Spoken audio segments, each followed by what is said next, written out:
السلام علیکم اسٹوڈنٹس، امید کرتی ہوں کہ آپ سب خیریت سے ہوں گے۔ تو آج میں آپ کے لیے اردو کا پیپر پیٹرن لائی ہوں۔ اردو کا پیپر پیٹرن تھوڑا سا ڈیفیکلٹ ہے، لیکن اگر آپ اس کو فالو کریں گے تو انشاءاللہ آپ کے 60+ مارکس آئیں گے۔ اگر آپ کو پیپر صحیح سے آتا ہوا تو انشاءاللہ آپ 70+ بھی جائیں گے اور 75 بھی آئیں گے۔ تو سب سے پہلے آپ نے انشائی طرز لکھنے ہیں، جیسے یہاں پہ لکھا ہوا ہے۔ اس کے بعد حصہ اول لکھنے ہیں، اس کے بعد سوال نمبر 2 لکھنے ہیں، اس کے بعد آپ نے لکھنا ہے اشعار کی تشریح۔ اس کے 2 حصے ہوتے ہیں، حصہ نظم اور حصہ غزل۔ حصہ نظم کے آپ کے پاس 4 شعر ہوتے ہیں، 4 میں سے 3 کرنے ہوتے ہیں، اور حصہ غزل کے آپ کے پاس 3 ہوتے ہیں اور 3 میں سے 2 کرنے ہیں۔ تو پہلے آپ نے حصہ نظم کرنا ہے، اس کے 3 شعر آپ نے کرنے ہیں۔ تو اس میں آپ نے پہلے شعر میں اس کا پہلا جز لکھنا ہے، اس کے بعد آپ نے نظم کا عنوان لکھنا ہے، پھر شاعر کا نام لکھنا ہے، اس کے بعد اس کا مفہوم لکھنا ہے۔ اس کا مفہوم 2.5 لائنوں سے زیادہ نہیں ہونا چاہیے۔ ویسے اس کا ماخذ یہاں پہ آپ نظم کا عنوان و شاعر کا نام کے ساتھ بھی ایڈ کر سکتے ہیں، اور اگر آپ چاہیں تو تشریح کے اینڈ میں بھی ایڈ کر سکتے ہیں، جیسے یہاں پہ میں نے ایڈ کیا ہوا ہے اینڈ میں۔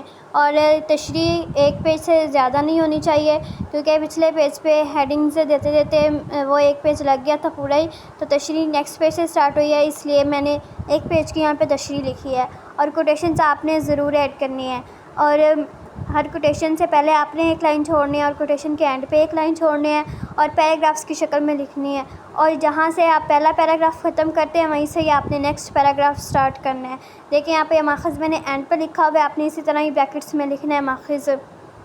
اس کے بعد آپ کا شعر نمبر 2 سٹارٹ ہو گیا ہے۔ اس میں بھی ایسے جیسے لکھا ہوا ہے، سنی ہم نے طوطی و بلبل کی باتیں، آپ پورا لکھنے کے بجائے اس میں اس طرح بھی لکھ سکتے ہیں۔ اس کے بعد نظم کا عنوان لکھنا ہے، آپ نے نظم کا نام نہیں لکھنا، نظم کا عنوان لکھنا ہے، ٹھیک ہے۔ اور اس کے بعد شاعر کا نام لکھنا ہے۔ دیکھیں یہاں پہ میں نے ماخذ اس کے ساتھ ہی لکھا ہے، وہاں پہ میں نے اینڈ میں لکھا تھا۔ اور اس کے بعد مفہوم لکھنا ہے، مفہوم 2.5 لائنوں کا لکھنا ہے۔ اس کے بعد تشریح کرنی ہے، اور ساتھ میں کوٹیشنز ضرور ایڈ کرنی ہے۔ دیکھیں ہر نظم میں اگر آپ کو تشریح نہیں آتی تو کوئی مسئلہ نہیں، لیکن اگر آپ کو قرآنی آیات آتی ہیں تو اس کے حوالے سے آپ تشریح کر دیں گے تو وہ بھی آپ کی تشریح صحیح ہوگی۔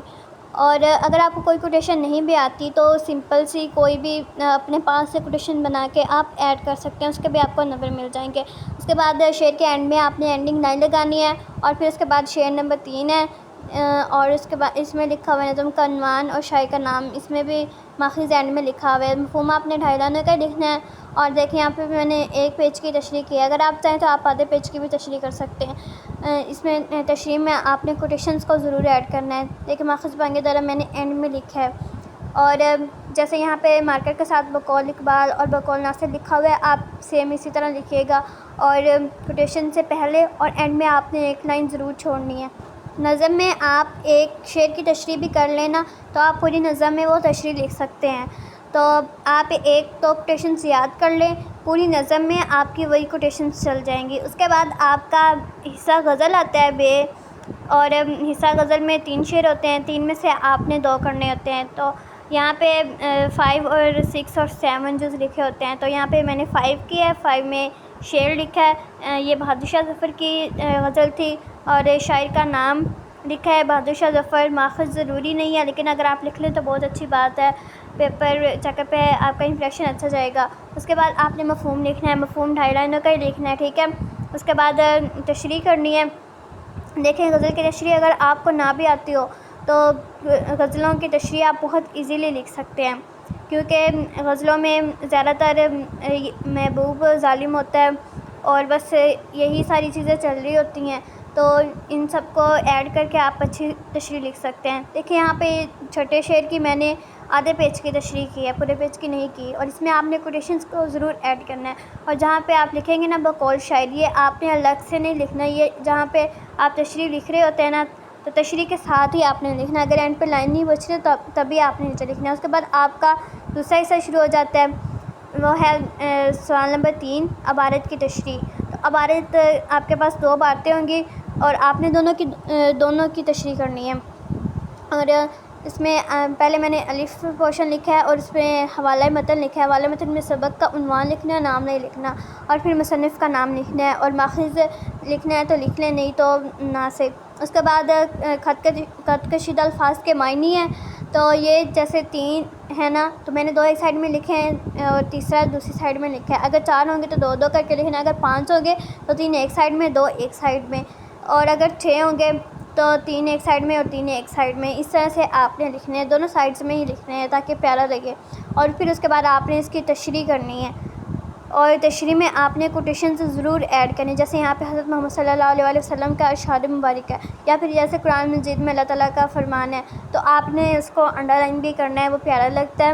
اور پھر اس کے بعد آپ نے اس کو لکھ دینا ہے۔ اور اگر قرآن مجید کی جیسے آیت آ جاتی ہے تو نیچے آپ نے بریکٹس میں، اگر آپ کو آیت نمبر آتا ہو تو آپ آیت نمبر بھی لکھ سکتے ہیں۔ اور تشریح ضروری نہیں کہ آپ کو بہت اچھی آتی ہو، اگر آپ سبق کے پہلی عبارت کی بھی تشریح پڑھ لیتے ہیں تو آپ پورے سبق کی تشریح لکھ سکتے ہیں، چاہے کہیں سے بھی عبارت آ جائے۔ سبق کو دھیان سے پڑھنا ہے تاکہ آپ کو عبارت کی تشریح آسانی سے آ جائے۔ اگر آپ کو خلاصہ آتا ہوگا تو آپ خلاصہ بھی لکھ سکتے ہیں تشریح میں تھوڑا بہت۔ اس کے بعد بے ہے، تو بے میں نے ویسے ہی حوالہ متن لکھا ہے اور سبق کا عنوان لکھا ہے، مصنف کا نام لکھا ہے اور ماخذ لکھا ہے۔ اس کے بعد خط کشیدہ الفاظ کے میں نے دیکھے یہاں پہ 3 ایک سائڈ میں 3 ایک سائڈ میں 6 تھے، تو میں نے 3 کر کے لکھ دیے۔ اور تشریح آپ نے بہت اچھی کرنی ہے، جہاں پہ اگر کہیں پہ آپ کو لگتا ہے کہ یہ ورڈ بہت امپورٹنٹ ہے تو آپ اس ورڈ کو ہائی لائٹ بھی کر سکتے ہیں۔ اور سائڈز میں آپ نے مارجر لائنز بھی ضرور لگانی ہے۔ مارجر لائنز آپ بلیک سے بھی لگا سکتے ہیں، بلو سے بھی لگا سکتے ہیں، جیسے آپ کا دل چاہے۔ اور سبقوں کے خلاصوں کو دھیان سے پڑھیے گا، کیونکہ سبق کے خلاصوں کی تشریح بھی آپ اس میں ایڈ کر سکتے ہیں۔ اور جو مفکرین کے قول ہیں ان کو دھیان سے پڑھیے گا، کیونکہ جو عبارتوں کی تشریح کرنی ہوتی ہے اس میں زیادہ تر مفکرین کے اقوال ہوتے ہیں، وہی لکھنے ہوتے ہیں، شعر زیادہ تر اس میں فٹ نہیں ہوتے، تو مفکرین کے قول ہم آسانی سے لکھ سکتے ہیں، تو ان کو دھیان سے پڑھیے گا۔ اور ویسے بھی مفکرین کے جو اقوال ہوتے ہیں وہ مائنڈ میں رہ بھی جاتے ہیں، تو آپ ان کو دھیان سے پڑھیے گا اور تشریح میں ضرور ایڈ کیجیے گا۔ اور اگر آپ سے کچھ نہ بھی مطلب مائنڈ میں کچھ نہ بھی آ رہا ہو تو آپ خود سے بنا کے خود سے بھی لکھ دیں گے، تو آپ کو اس کے بھی نوبے مل جائیں گے۔ اور اس کے بعد پھر آپ کا آ جاتا ہے سوال نمبر 5۔ سوال نمبر 5 ہوتا ہے سبق کا خلاصہ۔ تو سبق کے خلاصے میں آپ نے سبق کا عنوان لکھنا ہے، مصنف کا نام لکھنا ہے، ماخذ اگر آپ چاہیں تو لکھ لیں، نہیں تو نہ سے۔ اور ماخذ یہاں پہ بھی لکھ سکتے ہیں اور خلاصے کے اینڈ میں بھی لکھ سکتے ہیں، جیسے میں نے نظم کی تشریح میں لکھا تھا۔ اور جو خلاصہ ہے، خلاصہ آپ کا 1.5 پیج کا ہوتا ہے یا 2 پیجز کا۔ اگر ہو سکے تو آپ 2 پیجز کا ہی لکھیں، نہیں تو 1.5 پیجز کا بھی انف ہوتا ہے۔ اور اپنی ہینڈ رائٹنگ سپیڈ کو مینٹین رکھیے گا، اور اگر جہاں پہ کہیں پہ آپ کو لگے کہ ورڈز ہائی لائٹ کرنے ہیں، امپورٹنٹ ورڈز ہیں، تو آپ وہاں پہ ورڈز کو ہائی لائٹ بھی کر سکتے ہیں۔ خلاصے میں آپ کو پورے نمبر بھی مل سکتے ہیں اگر آپ نے خلاصہ بہت نیٹ لکھا ہو اور صحیح لکھا ہو۔ جہاں سے آپ کو کوئی چیز نہیں آتی تو آپ اس کو اسکپ بھی کر سکتے ہیں، لیکن شرط یہ ہے کہ آپ خلاصے کو بالکل ٹھیک لکھیں اور سبق کو پورے دھیان سے پڑھنا ہے، کیونکہ جو سبق ہوتے ہیں نا اس میں سے ایڈیشنل MCQs بھی آ جاتے ہیں، تو آپ کو انہیں بھی سولو کرنا ہوتا ہے، اور اس کے علاوہ آپ کو خلاصہ بھی لکھنا ہوتا ہے۔ تو اگر سبق دھیان سے پڑھیں گے تو سبق کے جو ایونٹس ہوں گے وہ آپ کے مائنڈ میں رہیں گے، اور تبھی آپ صحیح سے خلاصہ لکھ پائیں گے۔ تو آپ نے خلاصوں کو ضرور صحیح سے دیکھنا ہے، اور پہلے 7 سبق کر لیں گے تو ان کے خلاصے دھیان سے پڑھیے گا اور وہ بھی انف ہوگا، اس سے آپ کے MCQ زیادہ تر سولو ہو جائیں گے، اور ساتھ میں آپ کا ایک خلاصہ بھی سولو ہو جائے گا، کیونکہ 2 ہوتے ہیں، 2 میں سے ایک کرنا ہوتا ہے۔ تو پھر آپ پہلے 7 چیپٹرز کو اچھے سے دیکھ لیجئے گا، اور سبق کے الفاظ معنی کو بھی دھیان سے دیکھ لیجئے گا، کیونکہ خط کشیدہ الفاظ کے معنی آپ نے لکھنے ہوتے ہیں، تو جو معنی ہوں گے اگر وہ آپ کو آتے ہوں گے تو تبھی آپ کو صحیح سے نمبر ملیں گے۔ اس کے بعد آپ کا سوال نمبر 7 ہے۔ سوال نمبر 7 ہوتا ہے خط نویسی کا، تو اس کا پہلے آپ نے عنوان لکھنا ہے، اس کے بعد امتحانی مرکز لکھنا ہے۔ آپ نے امتحانی کمرہ نہیں لکھنا یا کمرہ امتحان نہیں لکھنا، امتحانی مرکز لکھنا ہے۔ اور اس کے بعد تاریخ جیسے یہاں پہ لکھی ہوئی ہے نا، اس کے اینڈ میں حمزہ آتا ہے، وہ حمزہ لگا لیجیے گا، یہاں پہ نہیں لگا ہوا۔ 2 فروری جیسے ان کے درمیان میں ہائفن آیا ہے، اور اس کے بعد 2023 لکھا ہوا ہے، ٹھیک ہے۔ اس کے بعد پیارے ابا جان، اس کے آگے فجائیہ لگانا ہے، اس کے بعد السلام علیکم، اس کے آگے بھی آپ نے فجائیہ لگانا ہے۔ تو آپ نے لیٹرز میں جہاں پہ بھی کوئی امپورٹنٹ ورڈز آئیں گے آپ ان کو بھی ہائی لائٹ کیجیے گا، اور آپ لیٹر میں کوٹیشن بھی ایڈ کر سکتے ہیں۔ جو لیٹر ہوتا ہے وہ آپ 2 پیجز کا لکھ سکتے ہیں میکسیمم، لیکن اگر نہ ہو تو آپ 1.5 کا یا 1 کا بھی لکھ سکتے ہیں۔ تو دیکھیں یہاں پہ جو میں نے کوٹیشن ایڈ کی ہے، ہمت کرے انسان تو کیا ہو نہیں سکتا. تو آپ اس طرح کی کوئی کوٹیشن ایڈ کر سکتے ہیں. اس کے بعد لیٹر کے اینڈ میں آپ نے والسلام لکھنا ہے, اور اس کے بعد آپ کا بیٹا یا آپ کی بیٹی جو بھی آ جائے اس کے بعد الف بے جیم آپ نے لکھنا ہے, اور اس کے اینڈ میں آپ نے اینڈنگ لائن لگا دینی ہے.